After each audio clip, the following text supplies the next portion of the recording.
Welcome all, dear student.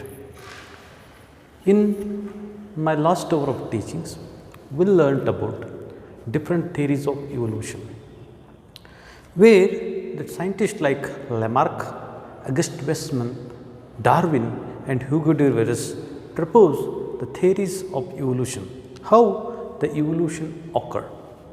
They gave the ideas of they shared their ideas how the evolution occurred. In this particular we start with the evidences of evolution from different subjects of the biology, different subjects from the biology or different studies from the biology, that they support the theories of evolution. Today we start with the evidences from the comparative anatomy and morphology. We are giving or we are providing the evidences from the anatomy, the comparing the anatomy and morphology of different animals and the plants. They say that the evolution is occurred, or they are supporting the kind of evolution occurred and mentioned by Operon and Helden, organic evolution, and also different the theories of evolution. There are different organs like homologous organs, analogous organs, the vestigial organs, atavism is a phenomena, and the connecting links are support the theories of evolution. See, what are homologous organs? Homologous organs whose the origin is same, but the structurally and functionally different. The organs whose origin is same, but they are structurally and functionally they are different. Such organs are called as homologous organs. Means the organs are originated from the common ancestor, but their functions are different. Such organs are called as the homologous organs. Example for that is the forelimb of the whale, cheetah, bat and the man.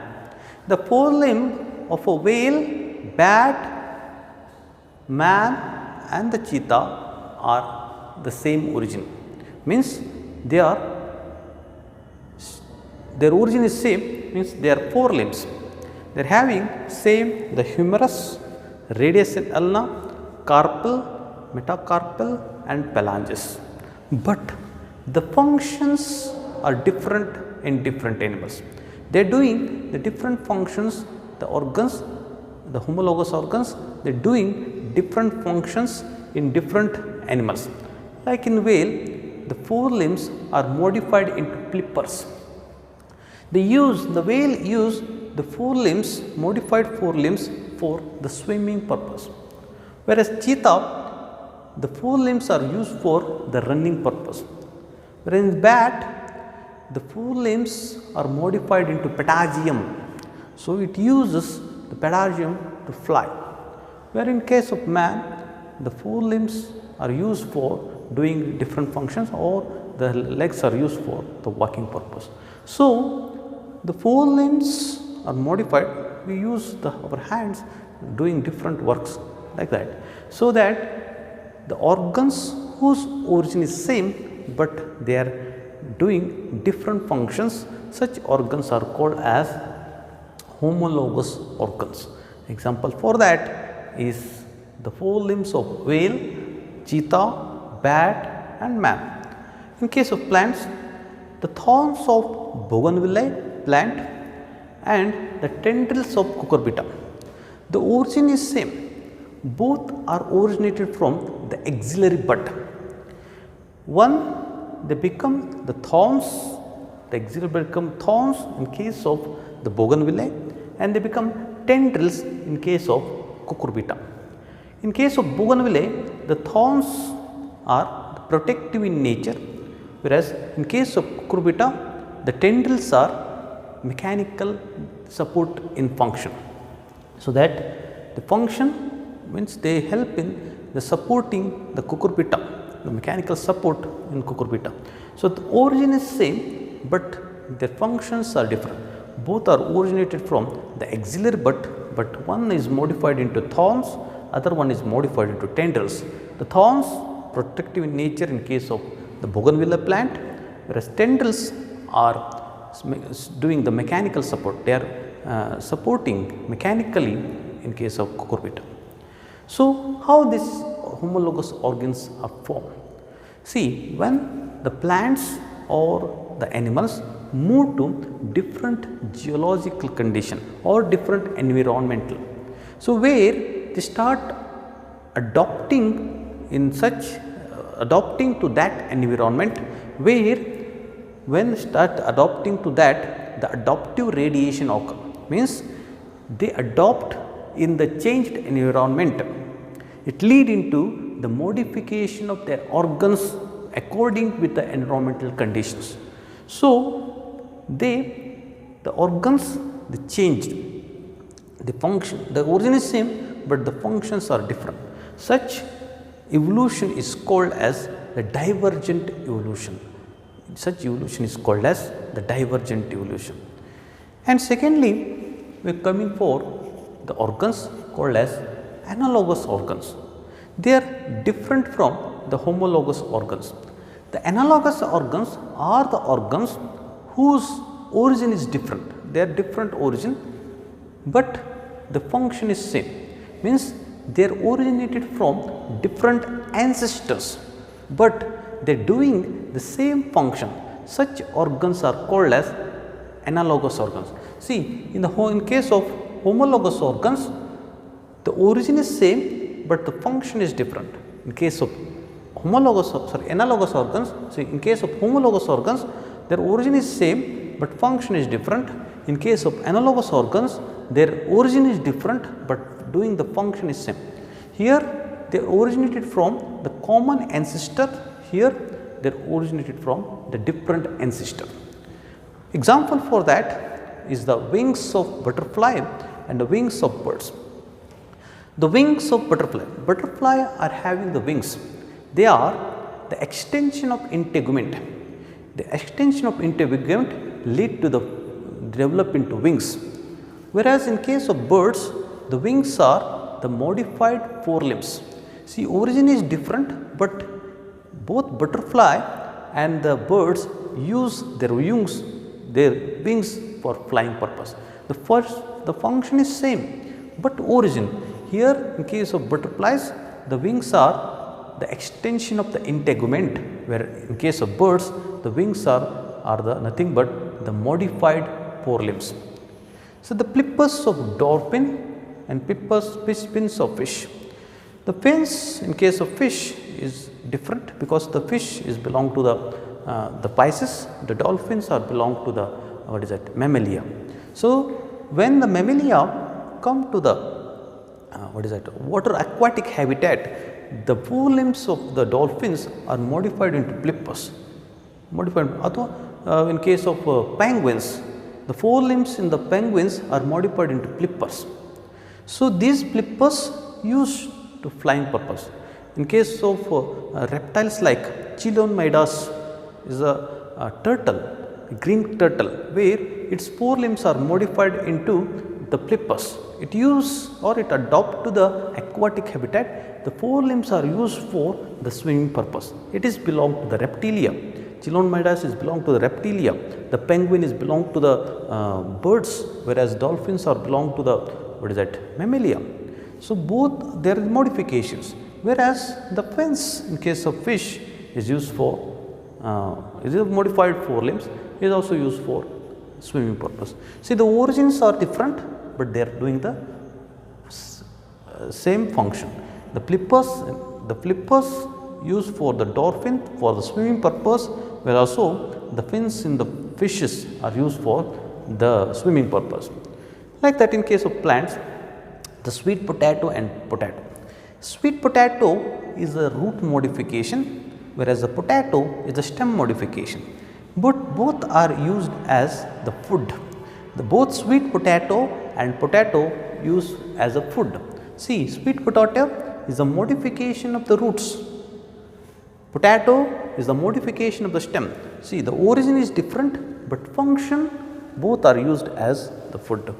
So, here what happens when the animals or the plants belong to different ancestor or different groups come to one ecological niche or one environmental conditions, they start adopting to that environmental conditions. Such modifications or such evolution is called as the convergent evolution or also called as parallel evolution.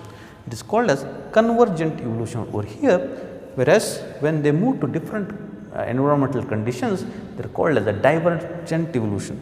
This in case of homologous organs are formed by divergent evolution, whereas the analogous organs are developed or formed by convergent evolution. So, many times they ask an important question, they ask that write the difference between homologous organs and the analogous organs for the 3 marks, or they may ask giving the example like the thorns of bougainvillea and the tendrils of cucurbita, or give an example of homologous organs and explain how their origin is same and doing this different function. They ask like that in the examination. And third one is the vestigial organs. The vestigial organs are the one, they are well functioning in one kind of animals, but they are reduced and non-functional in other kind of animals. The organs are same, but they are functional in one kind of animals, but they are non-functional and they are reduced in case of other kind of animals. Such organs are called as the vestigial organs. The organs well functioning in some animals, but they are reduced and non-functional in other kind of animals. Such organs are called as vestigial organs. Like the example, the vermiform appendix. The vermiform appendix is well functional in case of rabbits. They extended to form the pouch like structures. Their main function in the digestive system, in the digestion of the food in case of rabbits, but they are reduced and non-functional in case of the human beings. Like that, nictitating membrane, the membrane which is present in the eye, this is well functional in case of fishes and in case of amphibians. So, that nictitating membrane help the fish or the frog to live under the water, but it is reduced in case of human beings because we are not using a longer period of time, it get reduced and non-functional. Like a coccyx bone is the last bone of spinal cord or vertebral column. The coccyx is the last bone of vertebral column. It is extended, elongated in the form to the tail in case of the monkeys and other animals, other mammals, but it is reduced in case of human beings. Like that, canines, the canines and the wisdom teeth, these are reduced in the human beings, but they are well developed and highly functional in case of carnivorous animals. Like that, the vestigial organs are nothing but the organs, they are doing the same function or the functional in case of one kind of organism, but they are non-functional in other kind of organism. Like that, and fourth one is the atavism. Atavism is a phenomenon. Atavism is the phenomena where there is a sudden appearance of ancestral character. The sudden appearance of the phenomena of sudden appearance of ancestral character is called as atavism or atavistic character. Like that, the development of tail in case of human being. So, the people said that the man is evolved from the monkeys. Monkeys are having the tail, but man is not having the tail because the tail get non-functional.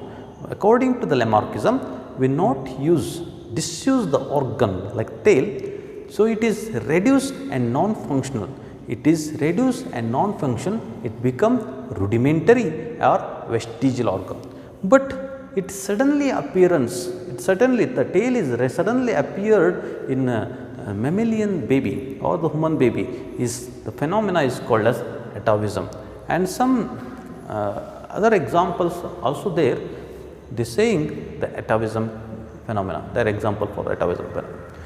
Fifth one, the connecting links. These connecting links means the organism, the different kind of organisms, so they show the characteristics of the two different groups.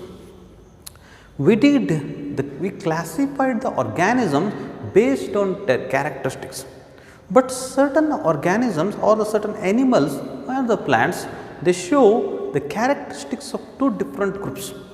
Such animals or the plants, we call them as the connecting link. They are nothing but they are showing the evidence. They are the evidences that how the animals are evolved from or adopt the character or they evolve from one group to the other group. Like the poriferans evolved from the protozoans, coelenterids are evolved from the poriferans, annelidans are evolved from the platyhelminthes, arthropodans are evolved from the annelidans, or the molluscans are evolved from the arthropodans, echinoderms are evolved from the molluscans, and the chordates are evolved from the non-chordate. Like that, they are the evidences or indicating how the evolution is occurred. Example for that, the first one is viruses. The viruses are the connecting link between living and non-living things. When the viruses are present inside the host, they are showing living because they start multiplying within the cell and they causes their pathogens and they causes the disease in the host. But when they are present outside the host or outside the body of the host, they are inherited. Inherent means they can be or they become non-living. They can be crystallized like non-living things. They can be stored for a longer period of time. So, the viruses are the connecting link between the living and non-living. Euglena. Sometimes the people of botany and zoology they quarrel each other because the euglena, they say that euglena is the animal. Zoologist people say that euglena is an animal, but botanists say that euglena is a plant. Because euglena having the locomotory organ like flagella, it locomote and it also having the chloroplast for synthesis of its own food. It show dual nutritional function. So, in case if it is not or the environment where it is living, it is not having any food, or we call it as an environment where there is no food available, has environmental conditions, where euglena starts synthesizing its own food. When the abundance of food is available, euglena show that is a holozoic mode of nutrition. So, both kind of nutrition is shown by the euglena. Thus, euglena is called as an animal also and it is called as a plant. So, the euglena is the connecting link between the plants and animals because it locomote, it is having the flagella, it locomote like an animal, it doing the nutritions like a heterotrophic means holozoic mode of nutrition like animals. When the food is available, euglena has a chloroplast, it synthesizes its own food. When there is no food available, it acts like plants. So, it is connecting link between the plants and animals. Peripatus. The peripatus is connecting link between Annelida and the arthropoda. So, peripatus having the metameric segmentation like Annelida, and it is also having the compound eyes and jointed appendages like arthropoda. So, it is evidences that the peripatus show that the arthropodans are evolved from the Annelida. Like that, Neoplena. Neoplena is a connecting link between Annelida and the mollusca. Neoplena also show the metameric segmentation like Annelidans, and also it shows the cell mantle like the mollusca. So it is the connecting link between, it is having the two different characteristics, it having the characteristics of Annelida, having the characteristics of mollusca. Such the, what is that, Neoplena is called as the connecting link between Annelida and the mollusca. Protopteros, it is aquatic animal. The characters, it shows the characteristics of the fishes, and it is also having the three-chambered heart like amphibians. Thus it is called the connecting link between the fishes and the amphibia. Archaeopteryx, when we incavated, we found the reptilia like bird. The Archaeopteryx having the teeth like teeth and the bones like or the limbs like what is that, reptilium. It is also having the tail like reptilium, but Archaeopteryx having the beak like birds and the wings like birds. It is having the wings also, it having the tail also, it having the teeth also, it is having the beak also. So it shows the characteristics of both birds and the reptilium, and it indicate or it evident that the birds are evolved from, it is evident that the birds are evolved from the reptilium. Thus it is a connecting link between birds and the reptilium. And also chitin is a connecting link between the bony fishes and the cartilaginous fishes. How the bony fishes and cartilaginous fishes are evolved? Because the chitin having the both characteristics of bony fishes and the cartilaginous fishes. Prototherians, the prototherians are a connecting link between reptilia and the mammals. Like that, many organisms are showing the characteristics of two different groups. They indicated or they evident that the evolution is occurred. Evolution is occurred. So we learn today the evidences from the comparative anatomy and morphology. In my next hour of teaching, we also taking the evidence, we are also giving evidences, more evidences from different branches of biology. Now, ನನ್ನ ಹಿಂದಿನ ತರಗತಿಗಳಲ್ಲಿ ನಾವು ಬಹಳಷ್ಟು ವಿಕಸನದ ಸಿದ್ಧಾಂತಗಳನ್ನು ನಾವು ನೋಡಿದ್ದೀವಿ. Origin of life, ಜೀವ ವಿಕಸನದ ಸಿದ್ಧಾಂತಗಳ ಬಗ್ಗೆ ನಾವು ಕೂಲಂಕುಷವಾಗಿ ಅಧ್ಯಯನ ಮಾಡ್ತಾ ಬಂದೀವಿ. ಇನ್ನು ಇವತ್ತಿನ ತರಗತಿಯಿಂದ ನಾವು ಏನು ಅಧ್ಯಯನ ಮಾಡ್ತೀವಿ ಅಂದರೆ, ಈ ಜೀವ ವಿಕಸನ ಆಗ್ಯದ ಅನ್ನಲಿಕ್ಕೆ ನಾವು ಕೆಲವೊಂದು ಸಾಕ್ಷ್ಯಗಳನ್ನು ಒದಗಿಸಿಕೊಡ್ತೀವಿ.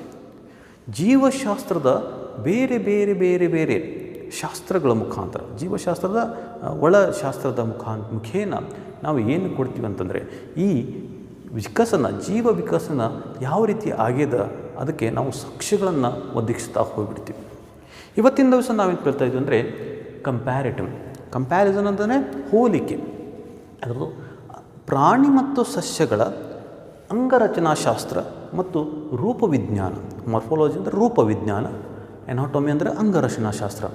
ಪ್ರಾಣಿ ಮತ್ತು ಸಸ್ಯಗಳ ಅಂಗರಚನಾಶಾಸ್ತ್ರ ಮತ್ತು ರೂಪವಿಜ್ಞಾನದ ಹೋಲಿಕೆಯ ಮುಖಾಂತರ ವಿಕಸನ ಆಗ್ಯದ ಅಂತ ಹೇಳಲಿಕ್ಕೆ ನಾವು ಸಾಕ್ಷ್ಯಗಳನ್ನು ಈ ಒಂದು ತರಗತಿ ಮುಖಾಂತರ ಕೊಡಲಿಕ್ಕೆ ಬಯಸ್ತಾ ಇದ್ದೀವಿ. ಮೊದಲಿಗೆ ಈ ತರಗತಿಯೊಳಗೆ ಎನಾಟೊಮಿ ಅಂದರೆ ಅಂಗರಚನಾಶಾಸ್ತ್ರದಲ್ಲಿ ಬರುವಂತಹ ಬೇರೆ ಬೇರೆ ಅಂಗಗಳು ಮತ್ತು ಬೇರೆ ಬೇರೆ ಫೆನಾಮಿನಾಗಳನ್ನು ನಾವು ಅಧ್ಯಯನ ಮಾಡ್ತಾ ಇದ್ದೀವಿ. ಒಂದನೇದು ಹೋಮೋಲೋಗಸ್ ಅಂಗಗಳು ಅಥವಾ ಹೋಮೋಲೋಗಸ್ ಆರ್ಗನ್ಸ್ ಅಂತ ಕರಿತೀವಿ. ಕನ್ನಡದೊಳಗೆ ಏಕರೂಪೀಯ ಅಂಗಗಳು ಅಂತ ಕರಿತೀವಿ. ಎರಡನೇದು ಎನಾಲೋಗಸ್ ಆರ್ಗನ್ಸ್ ಅಂತ ಕರಿತೀವಿ ನೀವು. ಎನಾಲೋಗಸ್ ಆರ್ಗನ್ಸ್ ಅಂತಂದರೆ ಸಾದೃಶ್ಯ ಅಂಗಗಳು ಅಂತ ನಾವು ಕರಿತೀವಿ. ಮೂರನೇದು ವೆಸ್ಟಿಜಿಯಲ್ ಆರ್ಗನ್ಸ್ ಅಂತ ಕರಿತೀವಿ. ವೆಸ್ಟಿಜಿಯಲ್ ಅಂದರೆ ಕ್ರಿಯೆಯನ್ನು ಕಳೆದುಕೊಂಡಂತಹ ಅಂಗಗಳು ಅಂತ ಕರಿತೀವಿ, ಕ್ರಿಯಾತ್ಮಕ ರಹಿತ ಅಂಗಗಳು ಅಂತ ಕರಿತೀವಿ. ಎಟಾವಿಸಮ್ ಇದು ಒಂದು ಫೆನಾಮಿನ, ಒಂದು ಏನಂತಾರೆ ವಿಧಾನ ಆಗ್ತದೆ, ಅದರ ಬಗ್ಗೆನೂ ಅಧ್ಯಯನ ಮಾಡ್ತೀವಿ. ಕನೆಕ್ಟಿಂಗ್ ಲಿಂಕ್ ಅಂತಂದರೆ ಇಲ್ಲಿ ಕೆಲವೊಂದು ಪ್ರಾಣಿಗಳು ಎರಡು ಬೇರೆ ಬೇರೆ ಗ್ರೂಪ್ ಅಂತ ಕರಿತೀವಿ, ಎರಡು ಬೇರೆ ಬೇರೆ ಗುಂಪುಗಳ ಗುಣಲಕ್ಷಣಗಳನ್ನು ಹೊಂದಿರ್ತಾವೆ. ಒಂದು ಬೇರೆ ಬೇರೆ ಗುಂಪುಗಳ ಬೇರೆ ಬೇರೆ ಪ್ರಾಣಿಗಳ ಎರಡೂ ಗುಣಲಕ್ಷಣಗಳನ್ನು ಹೊಂದಿರ್ತವೆ. ಆ ಹೊಂದಿದಂಥ ಪ್ರಾಣಿಗಳ ಮುಖೇನ ನಾವು ಯಾವ ರೀತಿ ವಿಕಸನ ಆಗಿದೆ ಅನ್ನೋದನ್ನು ಈ ಒಂದು ತರಗತಿಯಲ್ಲಿ ನಾವು ತಿಳ್ಕೊತಾ ಇದ್ದೀವಿ. ನೋಡಿರಿ, ಹೋಮೋಲೋಗಸ್ ಆರ್ಗನ್ಸ್ ನಾನು ಹೇಳಿದ ನಿಮಗೆ ಏಕರೂಪೀಯ ಅಂಗಗಳು. ಈ ಅಂಗಗಳು ಏನಂತಂದರೆ ಅವುಗಳ ಮೂಲ ಒಂದೇ, ಆದರೆ ಅವುಗಳ ರಚನೆ, ಸಂರಚನೆ ಮತ್ತು ಕಾರ್ಯವಿಧಾನ ಬೇರೆ ಬೇರೆ. ಯಾವ ಅಂಗಗಳು ಒಂದೇ ಮೂಲದಿಂದ ಬಂದಿದವ ಆ ಅಂಗಗಳು ಬೇರೆ ಕಾರ್ಯವಿಧಾನವನ್ನು, ಬೇರೆಯ ಸಂರಚನೆಯನ್ನು ಹೊಂದಿದ್ದರೆಂದರೆ ಅಂತಹ ಅಂಗಗಳನ್ನು ನಾವು ಏಕರೂಪೀಯ ಅಂಗಗಳು ಅಂತ ಕರಿತೀವಿ. ಅಂದರೆ ಇವು ಮೂಲಗಳು ಒಂದೇ ಪೂರ್ವಜರಿಂದ ಬಂದಂಥವಾಗಿರ್ತವೆ, ಆದರೆ ಅವುಗಳ ಕಾರ್ಯವನ್ನು, ಬೇರೆ ಬೇರೆ ಪ್ರಕಾರದ ಕಾರ್ಯವನ್ನು ನಿರ್ವಹಿಸ್ತವೆ. ಅಂಥ ಅಂಗಗಳಿಗೆ ನಾವೇನು ಕರಿತೀವಿ? ಏಕರೂಪೀಯ ಅಂಗಗಳು ಅಂತ ಕರಿತೀವಿ. ನೋಡಿರಿ, ಆರ್ಗನ್ಸ್ ಅಂದರೆ ಅಂಗಗಳು, ಒರಿಜಿನ್ ಸೇಮ್ ಅಂದರೆ ಮೂಲ ಒಂದೇ, ಅವು ಒಂದೇ ಪೂರ್ವಜರಿಂದ ಬಂದಿರ್ತವೆ, ಆದರೆ ಅವುಗಳ ಸಂರಚನೆ ಮತ್ತು ಕಾರ್ಯವಿಧಾನ ಬೇರೆ ಬೇರೆ ಆಗಿರ್ತದೆ. ಇಂತಹ ಅಂಗಗಳಿಗೆ ನಾವೇನು ಕರಿತೀವಿ? ಏಕರೂಪೀಯ ಅಂಗಗಳು ಅಂತ ಕರಿತೀವಿ. ಉದಾಹರಣೆಗೆ ಫೋರ್ ಲಿಂಬ್ ಅಂದರೆ ಮುಂಗಾಲು ಅಂತ ಕರಿತೀವಿ. The fore limb of whale, whale ಅಂದರೆ ತಿಮಿಂಗಲ, ಚೀತಾ ಅಂದರೆ ಚಿರತೆ, ಬ್ಯಾಟ್ ಅಂದರೆ ಬಾವುಲಿ, ಮ್ಯಾನ್ ಅಂದರೆ ಮನುಷ್ಯ. ನೋಡಿರಿ, ಈ ಫೋರ್ ಲಿಂಬ್ ಮನುಷ್ಯ, ತಿಮಿಂಗಲು, ಚಿರತೆ ಮತ್ತು ಬಾವುಲಿಗಳ ಮುಂಗಾಲು ಒಂದೇ, ಅಂದರೆ ಮುಂಗಾಲು ಎಲ್ಲದರ ಮೂಲ ಒಂದೇ.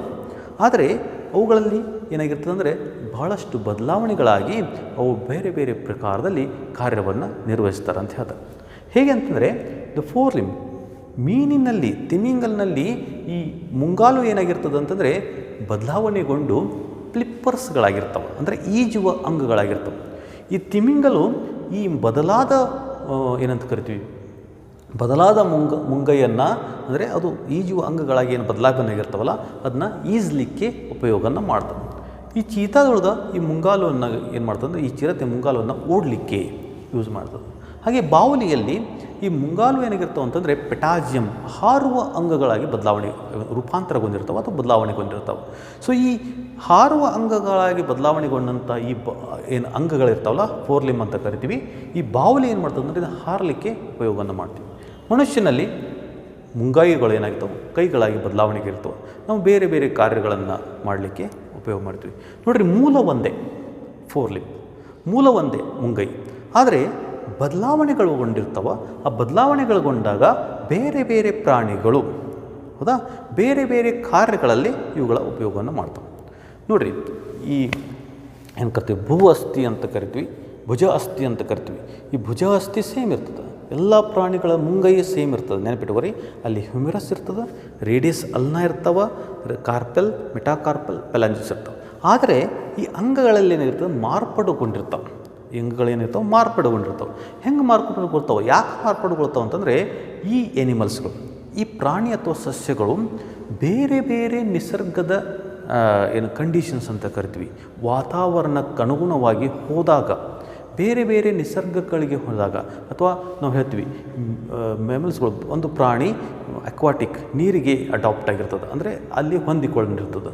ಒಂದು ಪ್ರಾಣಿ ಮರುಭೂಮಿ ಹೊಂದಿಕೊಂಡಿರ್ತದೆ, ಒಂದು ಬಾಮಿ, ಅಂದರೆ ಬೇರೆ ಬೇರೆ ವಾತಾವರಣಗಳು, ಬೇರೆ ಬೇರೆ ನಿಸರ್ಗದ ಕಂಡೀಷನ್ಸ್ಗಳಿಗೆ ಪ್ರಾಣಿಗಳು ಹೋದಾಗ ಅಲ್ಲಿ ಅವೇನು ಮಾಡ್ತಾವೆ ಅಂದರೆ ಆ ನಿಸರ್ಗದ ಕಂಡೀಷನ್ಸ್ಗಳಿಗೆ ಅವು ಹೊಂದಿಕೊಳ್ಳಲಿಕ್ಕೆ ಪ್ರಯತ್ನ ಮಾಡ್ತಾವೆ.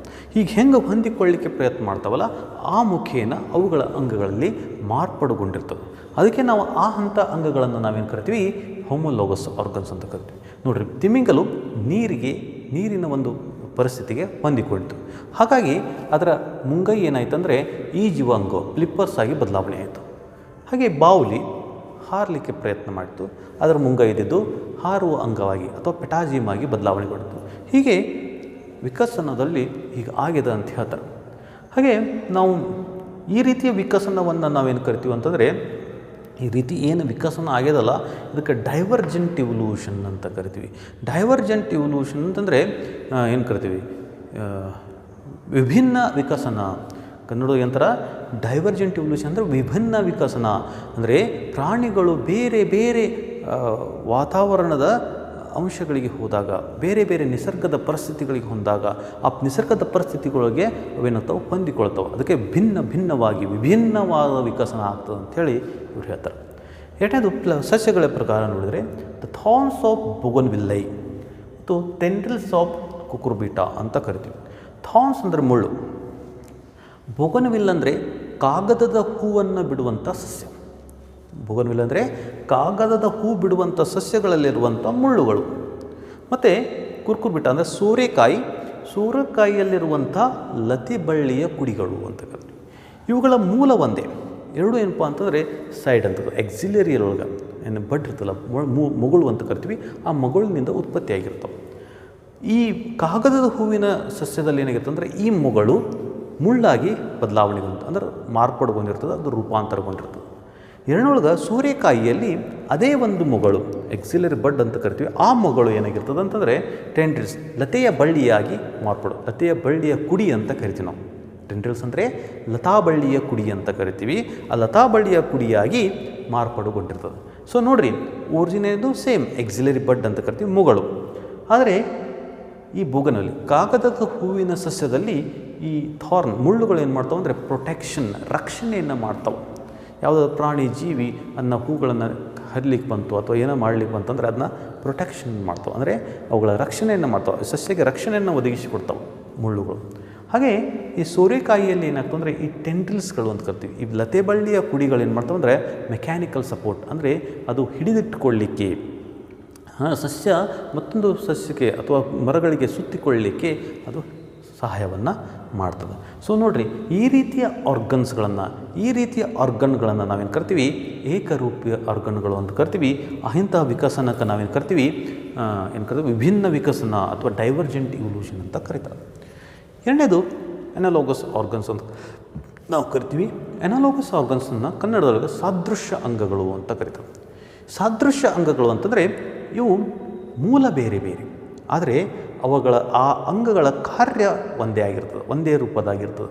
ನೋಡಿರಿ, ಈ ಮೂಲಗಳು ಸಾದೃಶ್ಯ ಅಂಗಗಳ ಮೂಲ ಬೇರೆ ಬೇರೆ ಆಗಿರ್ತದೆ, ಆದರೆ ಅವುಗಳ ಕಾರ್ಯವಿಧಾನ ಒಂದೇ ಪ್ರಕಾರವಾಗಿ ಇರ್ತದೆ. ಅದಕ್ಕೆ ನಾವೇನು ಕರಿತೀವಿ ಅಂದರೆ ಅವಕ್ಕೆ ಸಾದೃಶ್ಯ ಅಂಗಗಳು ಅಂತ ಕರಿತೀವಿ. ಅಂದರೆ ಈ ಅಂಗಗಳು ಬೇರೆ ಬೇರೆ ಪ್ರಕಾರದ ಬೇರೆ ಬೇರೆ ಪೂರ್ವಜರಿಂದ ಬಂದಿರ್ತವೆ, ಆದರೆ ಅವು ಕಾರ್ಯವನ್ನು ಒಂದೇ ಪ್ರಕಾರದಲ್ಲಿ ನಿರ್ವಹಿಸ್ತವೆ. ಅದಕ್ಕೆ ನಾವೇನು ಕರಿತೀವಿ, ಇದಕ್ಕೆ ಸಾದೃಶ್ಯ ಅಂಗಗಳು ಅಥವಾ ಅನಾಲೋಗಸ್ ಆರ್ಗನ್ಸ್ ಅಂತ ಕರಿತೀವಿ. ನಾವು ಎಕ್ಸಾಂಪಲ್ ನೋಡಬೇಕಾದ್ರೆ, ಅಂದರೆ ಉದಾಹರಣೆಯನ್ನು ನೋಡಬೇಕಾದ್ರೆ ವಿಂಗ್ಸ್ ಅಂದರೆ ರೆಕ್ಕೆಗಳು, ಬಟರ್ಫ್ಲೈ, ಪಾತರಗಿತ್ತಿ ಅಥವಾ ಜಿಟ್ಟೆಯ ರೆಕ್ಕೆಗಳು ಮತ್ತು ಹಕ್ಕಿಯ ರೆಕ್ಕೆಗಳು. ನೋಡಿರಿ, ಹಕ್ಕಿ ತನ್ನ ರೆಕ್ಕೆಗಳನ್ನು ಹಾರಲಿಕೆಯಾಗಿ ಉಪಯೋಗ ಮಾಡ್ತದೆ. ಅದೇ ಥರನಾಗಿ ಈ ಪಾತರಗಿತ್ತಿ ಏನು ಮಾಡ್ತದಪ್ಪ ಅಂದರೆ, ಅಥವಾ ನಾವು ಜಿಟ್ಟೆಗಳು ಅಂತ ಕರಿತೀವಿ, ಈ ಜಿಟ್ಟೆಗಳು ಏನು ಮಾಡ್ತಾವೆ ಅಂದರೆ ತಮ್ಮ ರೆಕ್ಕೆಗಳನ್ನು ಹಾರಲಿಕ್ಕೆ ಉಪಯೋಗ ಮಾಡ್ತಾವೆ. ನೋಡಿರಿ, ಈ ಬಟರ್ಫ್ಲೈ ಸಂಧಿಪಾದಿಗೆ ಸೇರಿದಂಥ ಪ್ರಾಣಿ. Birds use mammal. ಈ ಬಟರ್ಫ್ಲೈದಲ್ಲಿ ಏನಾಗಿರ್ತದೆ ಅಂದರೆ ಈ ಚಿಟ್ಟೆಯಲ್ಲಿ ವಿಂಗ್ಸ್ಗಳು ಅಂದರೆ ರೆಕ್ಕೆಗಳು ಹೆಂಗೆ ಬಂದಿರ್ತವೆ ಅಂದರೆ ಅದು ಚರ್ಮದ ಕುಡಿ ಏನಾಗಿರ್ತದೆ ವಿಸ್ತರಣೆ ಆಗಿರ್ತದೆ. ಆ ಚರ್ಮ ವಿಸ್ತರಣೆ ಆಗಿ ಅವೇನಾಗಿವೆ ರೆಕ್ಕೆಗಳಾಗಿವೆ. ಎಲ್ಲಿ? ಜಿಟ್ಟೆಗಳಲ್ಲಿ ಇಂಟೆಗ್ಯುಮೆಂಟ್, ಎಕ್ಸ್ಟೆನ್ಷನ್ ಆಫ್ ಇಂಟೆಗ್ಯುಮೆಂಟ್ ಅಂತ ಕರಿತೀವಿ. ಚರ್ಮದ ಏನಾಗ್ತದೆ ಬದಲಾವಣೆಯಾಗಿ, ಅಂದರೆ ಅದು ಮುಂದುವರೆದು ಏನಾಗ್ತದೆ ವಿಸ್ತರಣೆಯಾಗಿ ಅವು ರೆಕ್ಕೆಗಳಾಗ್ಯಾವೆ. ಆದರೆ ಹಕ್ಕಿಗಳಲ್ಲಿ ಏನಾಗಿರ್ತದೆ ಅಂತಂದರೆ ಹಕ್ಕಿಗಳಲ್ಲಿರುವಂಥ ಮುಂಗೈಗಳು ಮಾರ್ಪಾಡುಗೊಂಡು ಏನಾಗ್ಯಾವ ರೆಕ್ಕೆಗಳಾಗ್ಯಾವ. ಸೊ ನೋಡಿರಿ, ಒರಿಜಿನ್ನ ಬೇರೆ ಬೇರೆ. ಇದು integument extension of the integument ಅದ. ಇದು ಏನದ the modification of four limb ಅದ. ಸೊ ಒರಿಜಿನ್ ಮೂಲ ಬೇರೆ ಬೇರೆ. ಇವು ಬಟರ್ಫ್ಲೈ ಅನ್ನೋದಲ್ಲ, ಜಿಟ್ಟೆಗಳು ಇದು ಜಾಯಿಂಟೆಡ್ ಅಪೆಂಡೇಜ್ ಸಂಧಿಪಾದಿಗಳಿಗೆ ಸೇರಿದಂಥ ಪ್ರಾಣಿಗಳಾಗ್ಯಾವ. ಹಕ್ಕಿಗಳಿಗೆ ಸೇರಿದಂಥ ಬರ್ಡ್ಸ್ಗಳು ಅಂತಂದರೆ ಕಶೇರುಕಗಳಾಗ್ಯಾವ. ಸೊ ಇವು ಬೇರೆ ಬೇರೆ ಒರಿಜಿನದ, ಮೂಲ ಬೇರೆ ಬೇರೆ. ಆದರೆ ಎರಡೂ ಅಂಗಗಳೇನು ಮಾಡ್ತಾವೆ ಅಂತಂದರೆ ಹಾರಲಿಕ್ಕೆ ಉಪಯೋಗ ಮಾಡ್ತಾವೆ. ಅದೇ ಥರನಾಗಿ ಫ್ಲಿಪ್ಪರ್ಸ್ಗಳು ಮತ್ತು ಫಿನ್ಸ್ಗಳು ಅಂತ ಕರಿತೀವಿ. ಮೀನುಗಳಲ್ಲಿ ಒಂದು ಈಜು ರೆಕ್ಕೆಗಳಿರ್ತಾವೆ, ಅವಕ್ಕೇನು ಕರಿತೀವಿ ಅಂದರೆ ಫಿನ್ಸ್ ಅಂತ ಕರಿತೀವಿ. ಈ ಮೀನುಗಳು ನೀರಿನಲ್ಲಿ ಈಜಲಿಕ್ಕೆ ಈ ಫಿನ್ಸನ್ನು ಉಪಯೋಗ ಮಾಡ್ತಾವೆ, ಈಜು ರೆಕ್ಕೆಗಳಿರ್ತಾವೆ.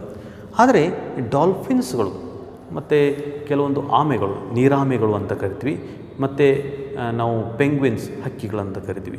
ನೋಡಿರಿ, ಪೆಂಗ್ವಿನ್ನ ಹಕ್ಕಿಗಳಿಗೆ ಸೇರಿದಂಥ ಹಕ್ಕಿ ಅದು. ಪೆಂಗ್ವಿನ್ ಅನ್ನೋ ಹಕ್ಕಿ. ಡಾಲ್ಫಿನ್ನ ಸಸ್ತನಿ, ಟರ್ಟಲ್. ನೀರಾಮೆ ಏನಪ್ಪ ಅಂದ್ರೆ ಸರೀಸೃಪ. ಸೊ ಬೇರೆ ಬೇರೆ ಗ್ರೂಪ್ಗಳಿಗೆ ಸೇರಿದಂಥ ಪ್ರಾಣಿಗಳು. ಇವೇನಾಗಿರ್ತವೆ ಅಂತಂದರೆ ಒಂದೇ ನಿಸರ್ಗಕ್ಕೆ ಬಂದಾಗ, ನೀರಿಗೆ ಹೊಂದಿಕೊಂಡಾಗ ಅವುಗಳ ಮುಂಗೈಗಳು, ಡಾಲ್ಫಿನ್ ಇರ್ಬೋದು, ಪೆಂಗ್ವಿನ್ ಇರ್ಬೋದು ಅಥವಾ ನೀರಾಮೆ ಇರ್ಬೋದು, ಅವುಗಳ ಮುಂಗೈಗಳೇನಾಗಿದ್ದಾವೆ ಮಾಡಿಫೈ ಆಗಿ ಅಂದರೆ ಮಾರ್ಪಾಡುಗೊಂಡು ಈಜುವ ಅಂಗಗಳಾಗಿ ರೂಪಾಂತರಗಳು. ಅವಕ್ಕನ್ನು ಫ್ಲಿಪ್ಪರ್ಸ್ ಅಂತ ಕರಿತೀವಿ. ಈಜು ರೆಕ್ಕೆಗಳು ಬೇರೆ, ಈಜುವ ಅಂಗಗಳು ಬೇರೆ. ಸೊ ಈ ಈಜುವ ಅಂಗಗಳು ಈ ಮೂರು ಪ್ರಾಣಿಗಳಲ್ಲಿರುವಂಥ ಈಜಿನ ಅಂಗಗಳು ಮತ್ತು ಮೀನುಗಳಲ್ಲಿರುವ ಈಜು ರೆಕ್ಕೆಗಳು ಏನು ಮಾಡ್ತಾವೆ ಅಂದರೆ ನೀರಿನಲ್ಲಿ ಈಜಲಿಕ್ಕೆ ಸಹಾಯ ಮಾಡ್ತಾವೆ.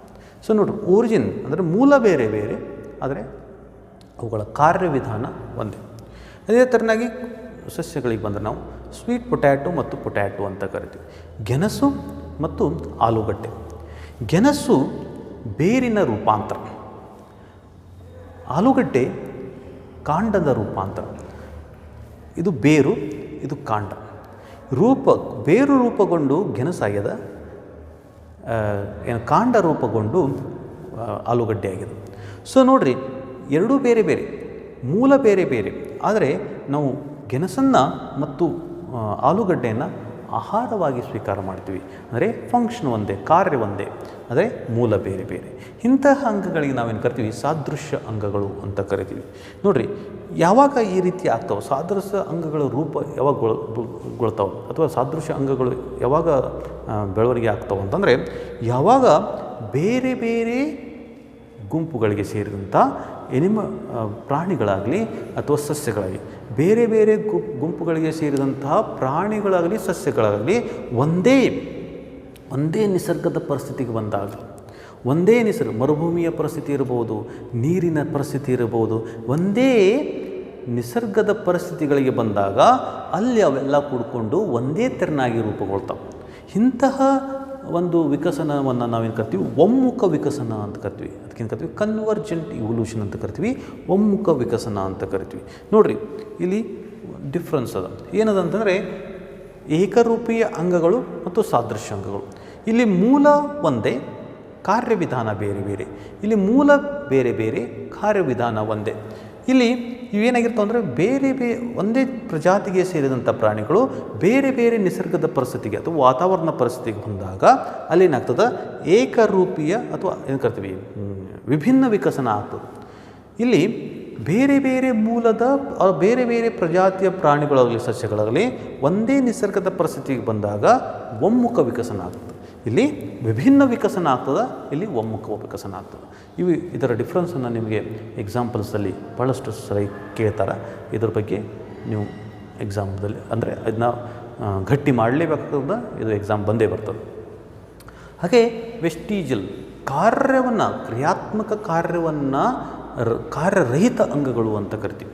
ನೋಡಿರಿ, ಇಲ್ಲೇನಾಗಿರ್ತದೆ ಅಂತಂದರೆ ನಮ್ಮ ದೇಹದಲ್ಲಿರುವಂತಹ ಕೆಲವೊಂದು ಅಂಗಗಳು ಎಲ್ಲ ಪ್ರಾಣಿಗಳು, ಸಸ್ತನಿಗಳಲ್ಲಿರುವ ಎಲ್ಲ ಪ್ರಾಣಿಗಳಲ್ಲೂ ಅದೇ ಪ್ರಕಾರದ ಅಂಗಗಳಿರ್ತವೆ. ಆದರೆ ಕೆಲವೊಂದು ಪ್ರಾಣಿಗಳಲ್ಲಿ ನೋಡಿರಿ, ನಾವು ಹೇಳ್ತೀವಿ ಯೂಸ್ ಆ್ಯಂಡ್ ಡಿಸ್ಯೂಸ್ ಥಿಯರಿ. ಕೆಲವೊಂದು ಪ್ರಾಣಿಗಳು ಕೆಲವೊಂದು ಅಂಗಗಳನ್ನು ಅಗತ್ಯಕ್ಕಿಂತ ಹೆಚ್ಚಿನ ಪ್ರಮಾಣದಲ್ಲಿ ಉಪಯೋಗವನ್ನು ಮಾಡ್ಕೊಂಡಿರ್ತವೆ. ಹೀಗಾಗಿ ಏನಾಗಿರ್ತದೆ ಅಂತಂದರೆ ಕೆಲವೊಂದು ಪ್ರಾಣಿಗಳಲ್ಲಿ ಅವು ಕಾರ್ಯವನ್ನು ನಿರ್ವಹಿಸ್ತಿರ್ತವೆ. ಅದೇ ಅಂಗಗಳು ಕೆಲವು ಪ್ರಾಣಿಗಳಲ್ಲಿ ಅಂತಂದರೆ ಕ್ರಿಯಾತ್ಮಕ ರಹಿತ ಆಗಿರ್ತವೆ, ನಾನ್ ಫಂಕ್ಷನಲ್ ಅಂತ ಕರಿತೀವಿ. ಕ್ರಿಯಾತ್ಮಕ ರಹಿತ ಆಗಿರ್ತವೆ, ಅವು ನಶಿಸಿ ಹೋಗುವ ಹಂತಕ್ಕೆ ತಲುಪಿರ್ತವೆ. ಅಂತಹ ಅಂಗಗಳನ್ನು ನಾವೇನು ಕರಿತೀವಿ ಅಂತಂದರೆ ವೆಸ್ಟಿಜಿಯಲ್ ಆರ್ಗನ್ಸ್ ಅಂತ ನಾವು ಕರಿತೀವಿ. ನಮಗೆ ಎಕ್ಸಾಂಪಲನ್ನು, ಉದಾಹರಣೆಯನ್ನು ನೋಡಬೇಕಾದ್ರೆ ಕರಳು ವಾಲದ ಬಾಲ, ವರ್ಮಿಫಾರ್ಮ್ ಅಪೆಂಡಿಕ್ಸ್ ಅಂದರೆ ಕರಳು ವಾಲದ ಬಾಲ ಅಂತ ಕರಿತೀವಿ ನಾವು. ಈ ವರ್ಮಿಫಾರ್ಮ್ ಅಪೆಂಡಿಕ್ಸ್ ಅಥವಾ ಕರಳು ವಾಲದ ಬಾಲ ಏನಿರ್ತದಲ್ಲ, ಇದು ರ್ಯಾಬಿಟ್ ಅಂದರೆ ಮೊಲಗಳಲ್ಲಿ ಏನಾಯ್ತದೆ ಅತ್ಯಂತ ಹೆಚ್ಚಿನ ಕಾರ್ಯವನ್ನು ನಿರ್ವಹಿಸೋದು. ಎಲ್ಲಿ ಅಂತಂದರೆ ಪಚನ ಕ್ರಿಯೆಯಲ್ಲಿ ಮೇನ್ ಫಂಕ್ಷನ್ ಅಂತ ಕರಿತೀವಿ, ಅದನ್ನ ಮಾಡ್ತಿರ್ತದೆ.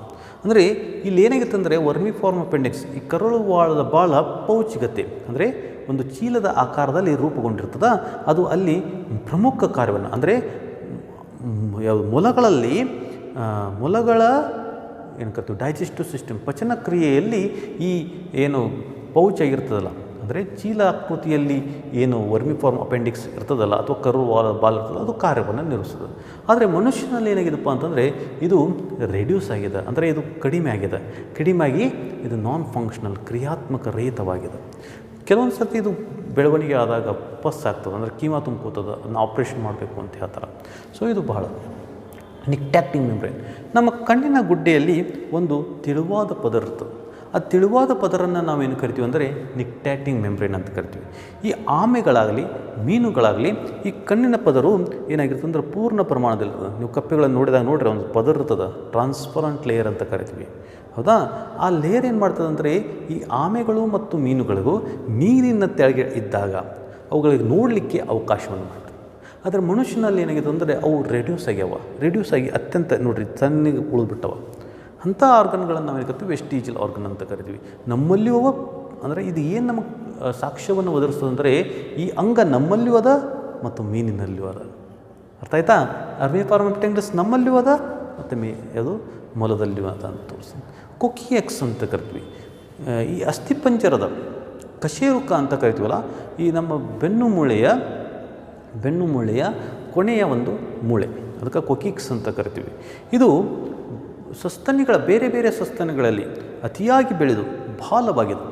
ಆದರೆ ನಮ್ಮಲ್ಲಿ ಏನಾಗಿದೆ ಅಂದರೆ ಬಾಲವಿಲ್ಲ, ಅದು ರೆಡ್ಯೂಸ್ ಆಗಿ ಏನಾಗಿದೆ ಅಂದರೆ ಸ್ವಲ್ಪ ಉಳ್ಕೊಂಡದ.